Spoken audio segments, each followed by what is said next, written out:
Praise the lord. నా ప్రియమైన దేవుని బిడ్డలందరికీ కూడా ప్రభు పేరట క్రిస్మస్ శుభాకాంక్షలను తెలియచేస్తూ ఉన్నాను.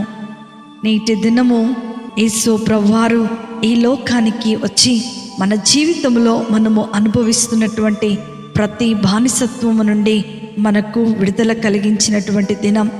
మానవుడు అవిధేయత చేత, ఆజ్ఞ అతిక్రమము చేత ఏ మహిమనైతే కోల్పోయి ఉన్నాడో ఆ మహిమను తిరిగి ఇచ్చుట కొరకు కుమారుడైనటువంటి యేసు ప్రభువారు ఈ లోకానికి వచ్చారు. ఎందుకనంటే ఆయన ప్రేమ ఉన్నతమైనది, ఆయన ప్రేమ శాశ్వతమైనది.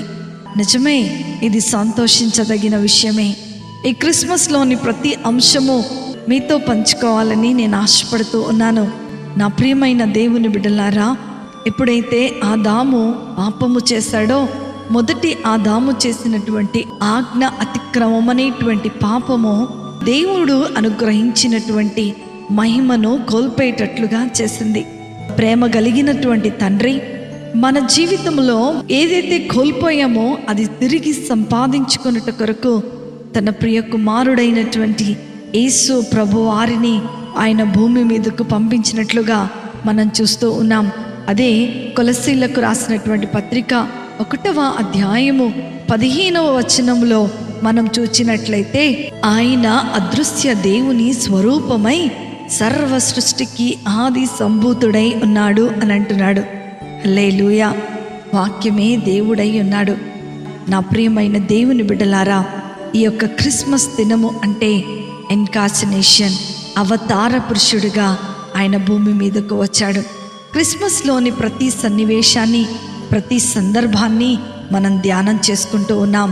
ఈరోజు అనేకుల కట్లు తెంపబడినటువంటి రోజు, ఈరోజు అనేక మంది జీవితాలు వెలిగించబడినటువంటి రోజు, ఈరోజు ఇమ్మానుయేలుగా ఆయన భూమి మీదకు వచ్చినటువంటి రోజు. నీ పాపపు బానిసత్వములో నుండి విడుదల కలిగించటానికి మనుష్య కుమారుడిగా ఆయన భూమి మీదకు వచ్చాడు. మొదట గొర్రెల కాపరులు ఈ శుభవర్తమానమును విని గొప్ప సంతోషకరమైనటువంటి మరి ఆ యొక్క సంబరాన్ని వాళ్ళు చేసుకున్నట్లుగా మనం చూసాం. తర్వాత ఆ యొక్క జ్ఞానులు యేసు ప్రభుల వారికి సాగిలపడి ఆరాధన చేసినట్లుగా మనం చూసాము.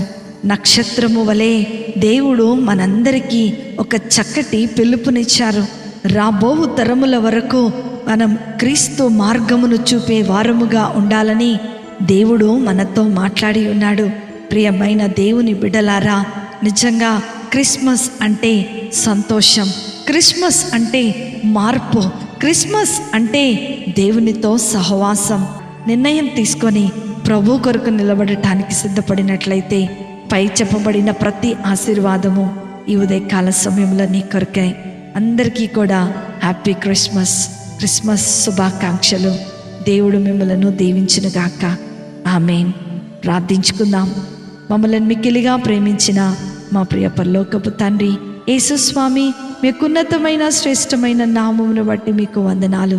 నీ కృప కనికరములు మా మీద కుమరిస్తున్నందుకే మీకు వందనాలు. సర్వోన్నతుడైన దేవా, అయా తండ్రి, సర్వోన్నతమైన స్థలములలో నివసించువాడా, మా కొరకునైనా అయా తండ్రి మరి ప్రభా పరలోకమును విడిచినైనా మా పాపములను ప్రభా మా అతిక్రమములను క్షమించినైనా మమ్మలను తండ్రి యొద్దకు చేర్చుటకు మీరు ఇచ్చిన గొప్ప కృపను బట్టి మీకు వందనాలు. ఈ యొక్క నాయన ఉదయకాల సమయంలో అయా తండ్రి అందరం మిమ్మల్ని ఆరాధిస్తూ ఉండగా ఈ మంచి దినమున మా హృదయంలోనికి మీరు రండి. వాక్యం వింటున్న ప్రతి ఒక్కరి జీవితాలలో మా హృదయం మీద మీరే రాజుగా ఉండి ఏలినైనా మాకు తోడుగా ఉండమని నజరేయుడైన యేసుక్రీస్తుని శక్తి కలిగిన నామములో అతి వినయముతో అడిగి వేడుకొనిచున్నాను తండ్రి. ఆమేన్, ఆమేన్, ఆమేన్. మరొకసారి వాక్యం వింటున్న ప్రతి బిడ్డకు క్రిస్మస్ శుభాకాంక్షలు తెలియజేస్తూ ఉన్నాను. ప్రేమతో మీ సహోదరి శిల్ప జోసెఫ్.